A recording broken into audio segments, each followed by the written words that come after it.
Hello दोस्तों, नमस्कार दोस्तों। हमारे यूट्यूब चैनल पर आप सभी का फिर से स्वागत है। आज हम फिर लेकर के आए हैं जनरल नॉलेज क्वेश्चन के अंतर्गत इकोनॉमिक्स का क्वेश्चन, जो कि परीक्षा की दृष्टि से बहुत पूछा जाता है। तो वीडियो पर फुल बने रहें, जिससे कि आपको फ़ायदा मिल सके।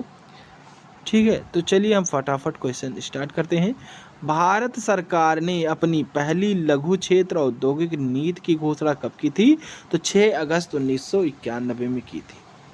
विश्व जनसंख्या दिवस किस दिन मनाया जाता है? तो विश्व जनसंख्या दिवस जो है वह 11 जुलाई को मनाया जाता है। कब मनाया जाता है? 11 जुलाई को मनाया जाता है। ठीक है। गरीबी हटाना तथा आत्मनिर्भरता की प्राप्ति किस पंचवर्षीय योजना का प्रमुख लक्ष्य था? तो यह जो है 5वीं पंचवर्षीय योजना का प्रमुख लक्ष्य था। ठीक।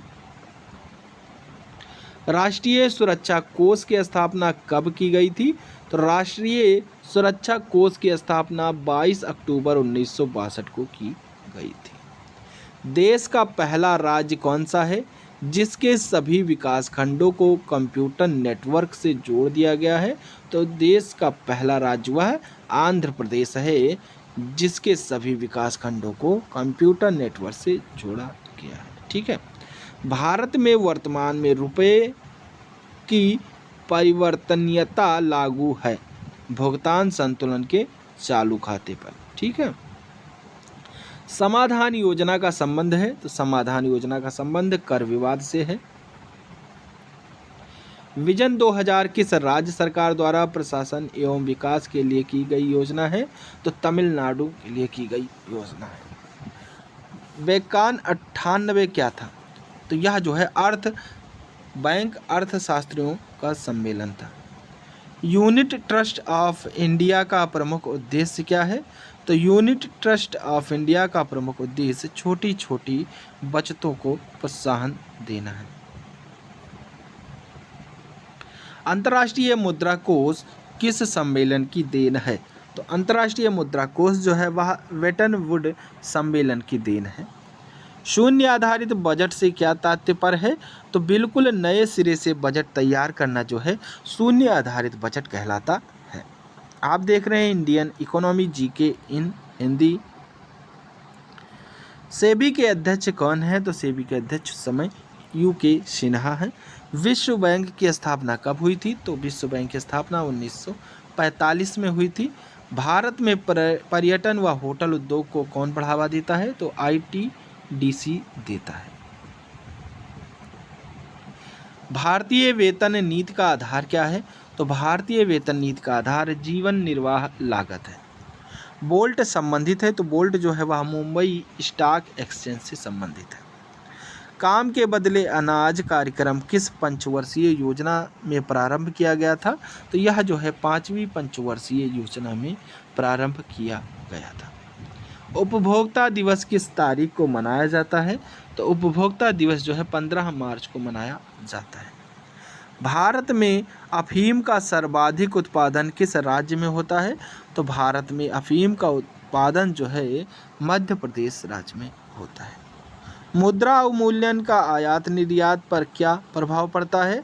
आयात महंगा और निर्यात सस्ता हो जाता है। ठीक है। ब्याज का तरलता अधिमान सिद्धांत किसने प्रतिपादित किया था? तो कीन्स ने किया था।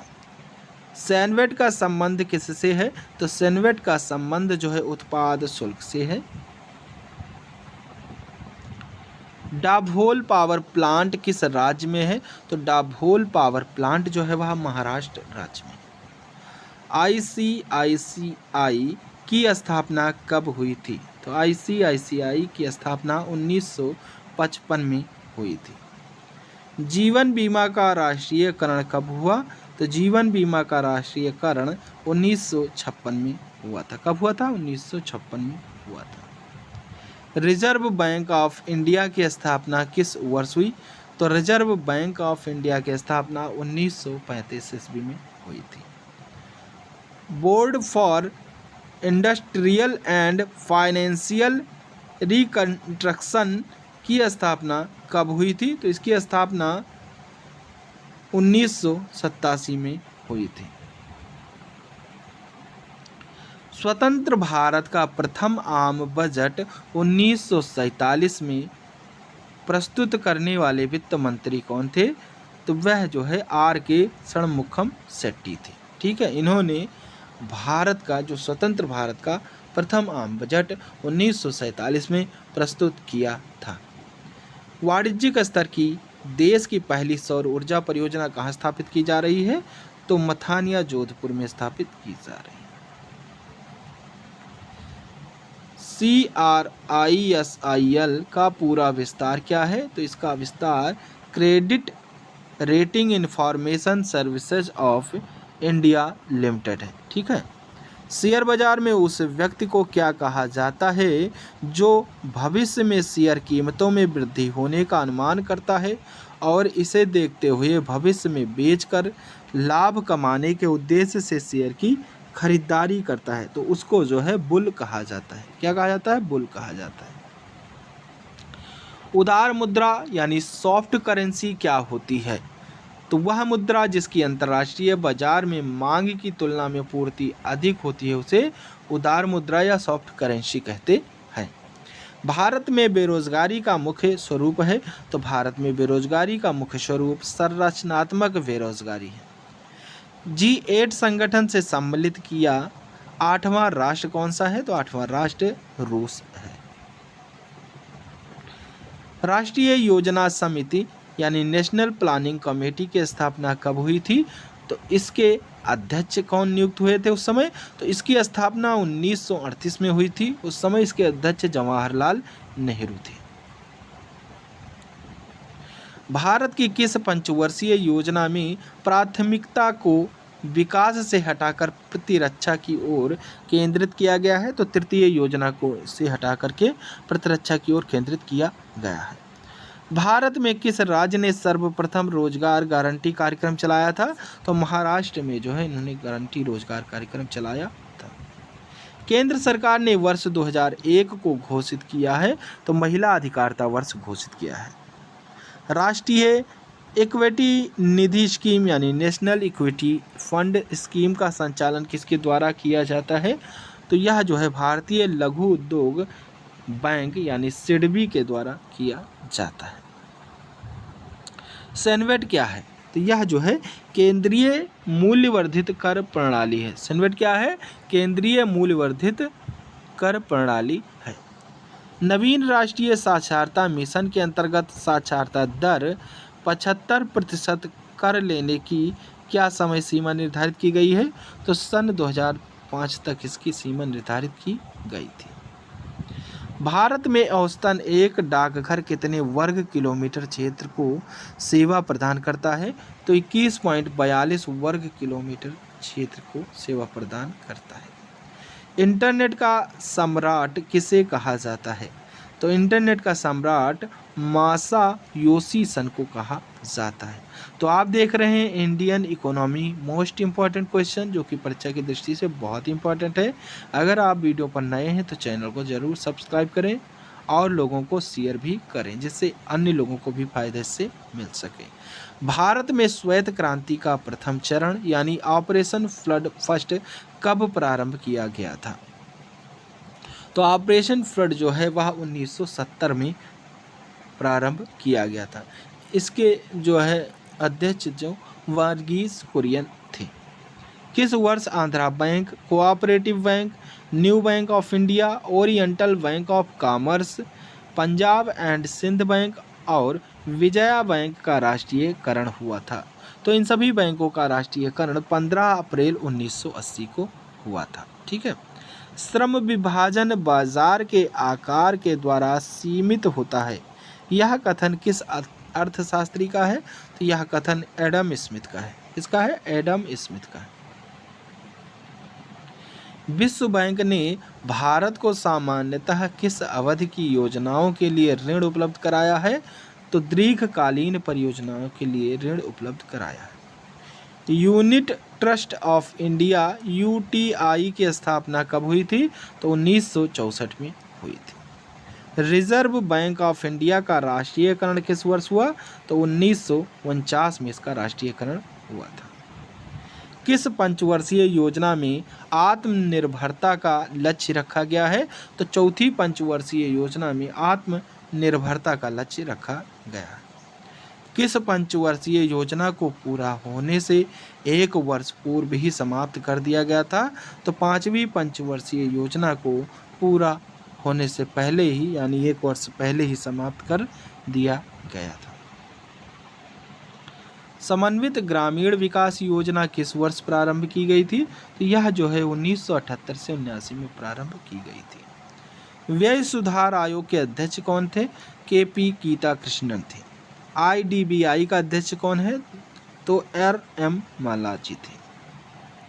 राष्ट्रीय आय के आंकड़ों का संकलन भारत में किस संस्था द्वारा किया जाता है? तो केंद्रीय सांख्यिकी संगठन यानी CSO के द्वारा किया जाता है। राष्ट्रीय कृषि एवं ग्रामीण विकास बैंक के अध्यक्ष कौन थे? तो प्रकाश बख्शी थे। जब कुल राजस्व के समान ही कुल लागत होती है तब उस स्थिति को क्या कहते हैं? तब उस स्थिति को संतुलन स्तर बिंदु कहते हैं। डॉलेक्स किस स्टॉक एक्सचेंज का शेयर सूचकांक है? तो मुंबई है। पश्चिम बंगाल की राजधानी कलकत्ता का नया नाम बंगाली रूपांतरण करके क्या स्वीकार किया गया है? तो कोलकाता स्वीकार किया गया है। भारतीय औद्योगिक वित्त निगम IFCI की स्थापना कब की गई थी? तो 1948 में की गई थी। प्रथम वित्त आयोग का गठन कब किया गया? तो प्रथम वित्त आयोग का गठन 1951 ईस्वी में किया गया था। सार्वजनिक क्षेत्र कहलाता है। तो सार्वजनिक क्षेत्र देश के आर्थिक क्रियाकलाप का वह भाग जो सरकार के कार्यक्षेत्र में आता है उसे सार्वजनिक क्षेत्र कहते हैं। किस पंचवर्षीय योजना में भुगतान संतुलन का शुद्ध घाटा कितना है? तो प्रथम पंचवर्षीय योजना में संतुलन का शुद्ध घाटा है। ठीक है। 8वीं पंचवर्षीय योजना में भुगतान संतुलन का शुद्ध घाटा कितना था? तो 58.925 करोड़ रुपये था। भारत में प्रथम मजदूर संघ अखिल भारतीय ट्रेड यूनियन कांग्रेस है जिसकी स्थापना 1920 में हुई थी। वर्तमान में इससे कुल श्रमिकों का कितने प्रतिशत भाग संबंधित है? तो 11.4% भाग संबंधित है। मध्यकालिक उधार दर क्या है? वह दर जिस पर भारतीय औद्योगिक विकास बैंक उधार देते हैं उसे मध्यकालिक उधार दर कहते हैं यानी medium term lending rate MTLR। Bharat में औसतन एक डाकघर कितने वर्ग किलोमीटर क्षेत्र को सेवा प्रदान करते हैं? तो 21.3 वर्ग किलोमीटर क्षेत्र को सेवा प्रदान करते हैं। देश में सड़क परिवहन संबंधी मांग की लगभग कितने प्रतिशत आवश्यकता राष्ट्रीय राजमार्ग द्वारा पूरी की जाती है? तो 40% जो है आवश्यकता राष्ट्रीय राजमार्ग द्वारा पूरी की जाती है। इंदौर में मुख्यतः किसके लदान के लिए बड़े पत्तन यानी बंदरगाह का निर्माण किया गया है? तो मुख्य रूप से कोयला के लदान के लिए इसका निर्माण किया गया है। भारत में प्रति हेक्टेयर कृषि मूल्य उत्पादकता में सर्वोच्च 2 राज्य कौन से हैं? तो पंजाब तथा हरियाणा है। भारत में औद्योगिक मूल्य सृजन किस राज्य में सर्वाधिक है? तो महाराष्ट्र राज्य में सर्वाधिक है। भारत की किस पंचवर्षीय योजना में तीव्र औद्योगिकरण पर प्रथम बल दिया गया है? तो द्वितीय पंचवर्षीय योजना पर बल दिया गया है। भारत में निजी क्षेत्र में पहला बंदरगाह किस राज्य में स्थापित करने की सहमति की गई है? तो पश्चिम बंगाल में पहला बंदरगाह जो है निजी क्षेत्र में स्थापित करने की सहमति दी गई है। भारत का अनन्य आर्थिक क्षेत्र कितने वर्ग किलोमीटर तक विस्तृत है? तो भारत के समुद्र तट से 200 नटिकल मील तक कुल 24 लाख वर्ग किलोमीटर तक भारत के EEZ हैं। स्वतंत्र विदेशी बाजार में यदि किसी स्थान पर कोई मुद्रा कम मूल्य पर खरीदी जाए तथा तुरंत ही अन्यत्र किसी स्थान पर ऊंचे मूल्य पर बेच दी जाए तो इस क्रिया को क्या कहते हैं? तो इस क्रिया को आर्बिट्रेज कहते हैं। क्या कहते हैं? आर्बिट्रेज। ठीक है। G15 संगठन की सदस्य संख्या वर्तमान में कितनी है? तो 19 सदस्य देश है। विश्व व्यापार संगठन के महासचिव कौन थे? तो माइक मूर थे। देश की पहली depository the national securities depository limited NSDL की स्थापना कब की गई? तो 8 नवंबर 1996 को की गई थी। चतुर्थ पंचवर्षीय योजना कब प्रारंभ की गई? तो चतुर्थ पंचवर्षीय योजना 1 अप्रैल 1969 को 69 को जो है प्रारंभ की गई थी। ठीक है, 1969 को। नवी पंचवर्षीय योजना की समाप्ति कब थी? तो 31 मार्च 2002 को थी। न्यायपूर्ण वितरण और समानता के साथ विकास किस पंचवर्षीय योजना का मुख्य उद्देश्य है? तो नवी पंचवर्षीय का उद्देश्य है। राष्ट्रीय विकास परिषद का गठन कब किया गया? तो राष्ट्रीय विकास परिषद यानी NDC का गठन जो है 6 अगस्त 1952 को किया गया था। विश्व का सबसे बड़ी अनुसंधान प्रणाली किस देश की है? तो भारत की है। भारत का पहला निगमित बंदरगाह है तो एन्नूर बंदरगाह है। राष्ट्रीय आवास विकास बैंक किसकी सहयोग संस्था है? तो यह भारतीय रिजर्व बैंक की सहयोग संस्था है। तो आज के लिए बस इतना ही। अगला प्रैक्टिस सेट देखने के लिए आप हमारे चैनल को सब्सक्राइब कर बेल आइकन प्रेस कर दें, जिससे कि हमारे वीडियो डालते ही आपको नोटिफिकेशन मिल सके। तो चलिए, थैंक यू। जय हिंद, जय भारत।